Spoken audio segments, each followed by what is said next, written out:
Hi boys and girls. This is a really important video for you to pay attention to. It's about the parts of your string instrument. And there's many parts for you to memorize. We're going to start at the front and at the top of the instrument with a part called the scroll. The scroll is completely cosmetic or ornamental. That means not necessary, just there to look good. In fact, I've seen instruments whose scroll was cut off or that didn't have a scroll and had some kind of carving instead. Anyway, be careful of your scroll. Next down from the scroll is the 4 tuning pegs. As a 5th grade beginner, you're going to let the teacher only adjust these tuning pegs because they change the tension on the string. And tuning those will be something you learn later.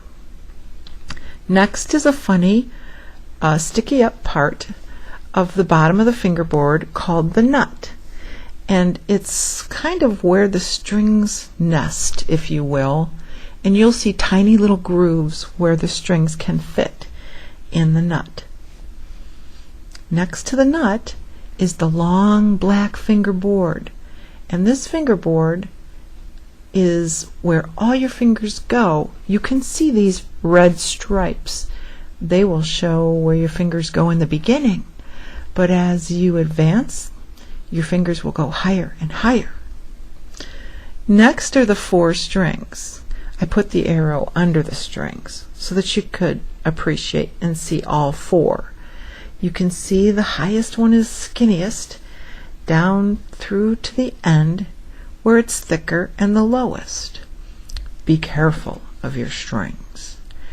The strings are held up by something basically that is a tension bridge, and we call that part the bridge. And it is made of wood. It is not glued down. So if you bump the bridge or if it falls down, just bring it to your teacher and I can reset it for you. Right next to the bridge is where the strings are being held into place, and there is a silver piece there called a fine tuner. A fine tuner is a part that you will be able to use beginning in 6th grade to start to change the highness and lowness of the pitch.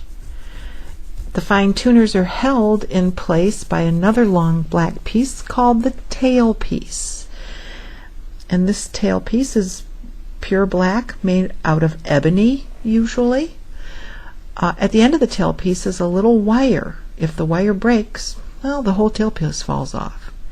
Next to the tailpiece is the chin rest. Now, that is only in violin and viola, and the chin rest obviously sounds like where your chin rests, but actually it's where the side of your chin rests, and we will show you this in class. And the bottom of your instrument is an end button. An end button is in place for violin and viola. But if you play cello, you don't have an end button. You actually have something called an end pin, which will lengthen the cello for you. This is the back plate of the instrument.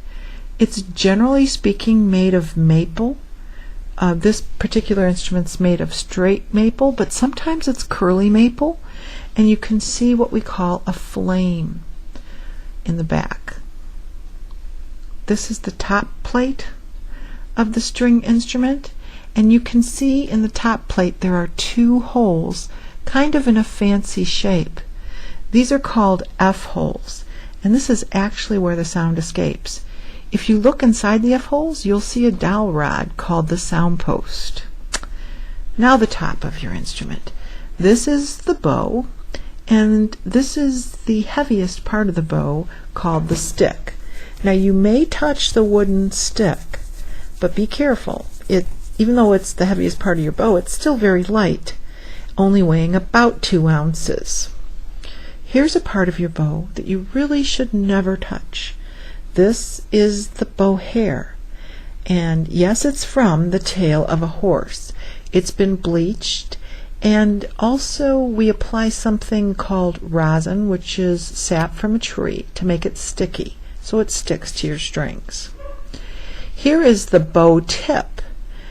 Be very careful because the bow tip can be a fragile part. Sometimes a part that gets stuck onto your music stand or maybe onto another human being, so you want to be careful. It's not sharp, but it is fragile. At the bottom of the bow is something, a very funny name for this black box called the frog. And the frog has a white dot on it, as you can see. There's special parts of the frog, like the ferrule and bob, and we will show you the silver ferrule in class. This is the tuning screw. It's at the very, very bottom of your bow, and this is something that you will use every day because you will loosen the bow as you put it away, and you will tighten it when it's time for you to play. It's very important for you to remember to loosen the bow. Oh, here's that silver part I was telling you about. It's called the ferrule, F-E-R-R-U-L-E. And this helps actually hold your bow hair into place. Right across from the silver ferrule is bob. And here's bob. Bob is where you put the bent side of your thumb. And that's a really, really important